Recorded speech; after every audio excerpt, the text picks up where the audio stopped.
जिस दौर में हैं हम तो व्हाट्सएप यूनिवर्सिटी के दौर में हैं। सारा ज्ञान ही वहां से आता है। सोशल मीडिया, आप लोग मोबाइल फोन के मरीज हो चुके होंगे मेरे ख्याल से। मैं भी आधा मरीज हूं, आप भी होंगे ही। आप तो नई जनरेशन के लोग हैं, ज्यादा मरीज होंगे। बिना वजह के मोबाइल फोन खोल लेते होंगे, फिर उस पर करते रहते होंगे ऐसे ऐसे। रील देख रहे हैं तो रील ही देख रहे हैं, शॉर्ट्स देख रहे हैं तो शॉर्ट्स ही देख रहे हैं। मन ही नहीं भर रहा है। फोन देखते देखते थक गए और फोन रखा और 1 मिनट के बाद फिर फोन उठा लिया कि थक गए हैं, क्योंकि डोपामाइन रिलीज होता है आजकल फोन देखने से। ये एडिक्शन है, खतरनाक एडिक्शन है। और हर वीडियो में कुछ ना कुछ मैसेज कन्वे हो रहा है। इंफॉर्मेशन इतनी ज्यादा कभी नहीं आई हमारे आसपास जितनी आजकल आ रही है, और वो भी ऑडियो विजुअल फॉर्मेट में आ रही है। अखबारों के दौर में लिखित सूचना आती थी, केवल साक्षर लोग पढ़ते थे, बाकी पढ़ते ही नहीं थे। आज के दौर में ऑडियो है, विजुअल है, टेक्स्ट है, हर भाषा में है। कोई व्यक्ति बच ही नहीं सकता। और अगर किसी समूह के पास ताकत हो, उसके पास 10,000 ऐसे बेरोजगार हों जिनको काम दिया जाए कि दिन में 500-500 मैसेज भेजने, हर मैसेज के बदले 2 रुपए मिलेंगे,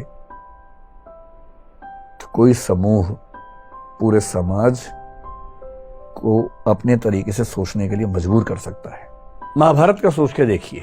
महाभारत का युद्ध है, एक तरफ पांडव हैं, एक तरफ कौरव हैं। पांडवों के साथ में कृष्ण है। नैतिकता के लिए जरूरी है कि पांडव जीतें और कृष्ण इस पूरी योजना के साथ वहां पर हैं। पर पांडव जीत नहीं पा रहे, जिसके कई कारणों में से एक ये है कि कौरवों की सेना में द्रोणाचार्य भी हैं, उनका पुत्र अश्वत्थामा भी है। द्रोणाचार्य गुरु तो पांडवों के भी हैं, कौरवों के भी हैं, पर वो राजधर्म का पालन कर रहे हैं, क्योंकि वो जिस राज्य के साथ हैं उसके साथ खड़े हैं। पांडवों की सेना उनको हरा नहीं पा रही है।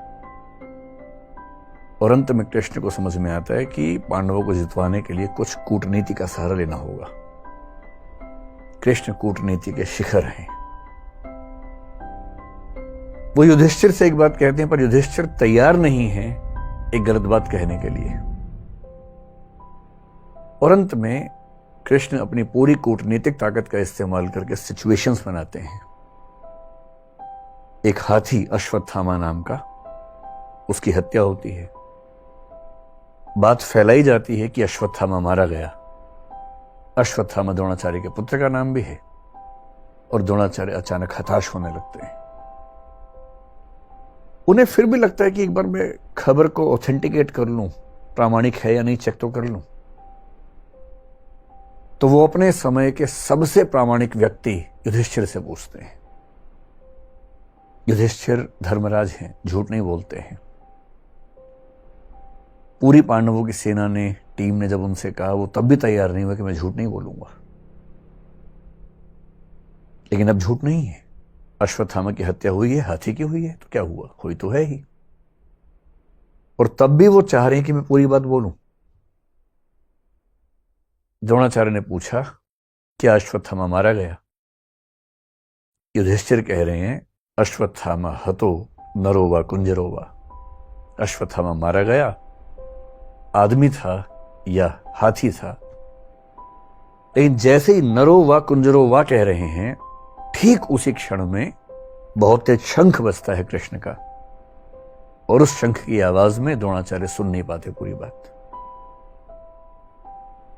और क्योंकि वो सुनते हैं सिर्फ इतना कि अश्वत्थामा मारा गया, वो हताश हो जाते हैं, हथियार छोड़ देते हैं, युद्ध भूमि में जमीन पर टिक के बैठ जाते हैं। और इसी क्षण का फायदा उठाकर धृष्टद्युम्न उनकी हत्या कर देता है।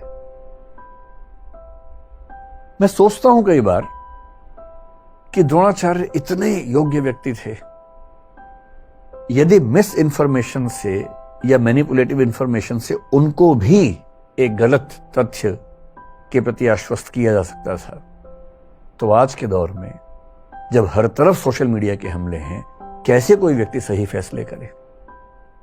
अगर द्रोणाचार्य उस आवाज को सुन पाते, नरो वा कुंजरो वा, तो शायद उनका फैसला बदल गया होता, शायद युद्ध की कहानियां अलग होती।